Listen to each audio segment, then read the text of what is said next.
All right, so here's the last part of section 6.6. We are going to solve equations. Remember, we need to get this into standard form first. So that means we need to get this equal to 0. So I am going to have to move this term over to here in order to get that equal to 0 on here. I am going to make sure, though, something different about this one is that I need to make sure and rearrange those terms so that they're in descending order. Okay. So notice that when I subtract that 17x over, where I put it, I didn't put it as 3x squared plus 10x plus 10 minus 17x. I did put it in this descending order, this ax squared bx c order. That's because that's how we're used to seeing it to factor. Okay, so now it's in standard form. See the 0? Cool. All right. Is there a GCF? Just one, that's all. 3 terms. A is not 1. That means we're going to have to use the AC method. All right, so multiply A times C, we get 30. We want 2 numbers who multiply to be 30 and add to be negative 17. So I'm leaning toward 15 and 2. But I need it to be a negative 17, so that's why that 15 and 2, I needed both of those to be negative.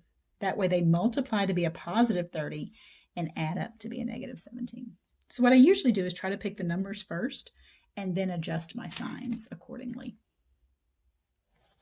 All right, so those were just all the pairs that gave me 30 for me to figure out which ones were going to add up to be that negative 17. All right, let's split. We're going to split negative 17 up into negative 2x minus 15x. Now that I've split this middle term, I've got 4 terms, so I'm going to factor by grouping. For these two, I'm going to take out an x that's common. I get 3x minus 2. For these two, it's a 5, but look right there. Oh, see that? I've got a minus at my split. I couldn't avoid it because both of these were minus, so I couldn't avoid it. So be careful. That means over here, I'm going to factor out a minus 5. So that's going to give me positive 3x, because look, if I distribute that back, I get negative 15. And negative 5 times what gives you positive 10. That's why that's a negative 2 right there, because I'm having to take out a minus sign from both of these. So my 3x minus 2, I have them kind of scribbled out there for the next step because that's what's common. So that's what I took out right here. And then I'm left with x minus 5. So there's my complete factorization. There's the stuff that you're used to doing. So we had to do this one new step of getting it in standard form. Then the familiar factoring, now the split. This is 3x minus 2 equals 0. This is a 2-step equation. You have to add 2 and then divide by 3. This one's just a 1-step equation. You can just add 5 because that coefficient right there is 1. All right, so as you can imagine, what makes these difficult? Well, getting it in standard form first, and the factoring. Of course, just like before, the AC method tends to be the trickier one. So that's the one that is probably going to give us the most trouble. Okay, again, new equation. Pause the video, get this in standard form, and let's get it in that standard form and make sure you have it in descending order. Okay, so I'm going to move over that 6, and I'm going to move over that x. That 6 has become a minus, that x has become a plus. And I put them in order. So the 12x squared is first. This minus x that moved over here and became a plus 1x is now right here. And that 6 that was a positive moved over, became a negative. So I have it in that ax squared bx c equals 0 standard form there. There's no GCF other than 1. And a is not 1. It's a trinomial. A is not 1, so we got to use the AC method. All right, multiply. Boop, boop. We get negative 72. Pair. We want a pair of numbers that multiply to be negative 72 and add to be positive 1. All right, pause the video and finish factoring it.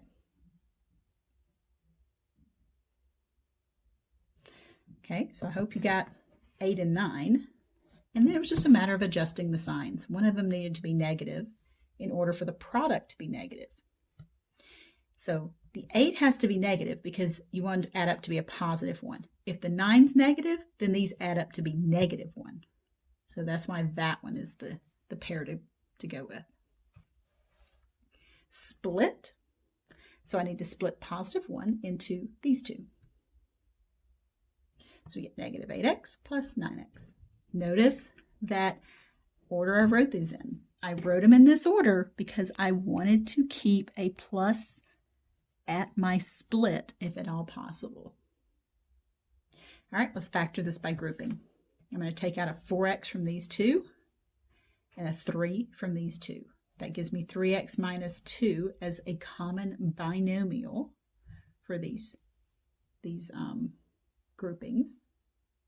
The 3x minus 2 comes out, and I'm left with 4x plus 3. So there's my complete factorization. Now I just need to split them. So this is a good opportunity again to pause it, see if you can finish it out. If you got the correct factorization, go ahead, try to split them and solve each of these. Each of these is a two-step equation to solve. So you're going to add 2 and then divide by 3.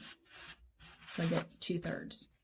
Over here, we're going to have to subtract 3 because that's a plus, and then divide by 4. So you can see I got 2 answers, both fractions. You can check them. It's not pretty, but it can be done. All right. This one, check it out. Already in standard form here. That's beautiful. Okay, already factored, already in standard form. It's almost like a trap. You're like, no, is it really that easy? Yes, yes it is. If Hawks gives these to you and it's already factored and equal to 0, booyah, you are done. Split it, solve it. However,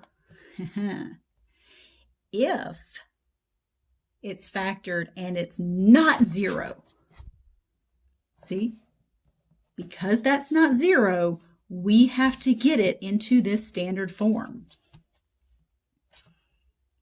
We cannot split this up and say, oh, well, x minus 2 must be 5 and x minus 6 must be 5. We can't do that with 5. We can only do that trick with 0 because it's the only one that works for.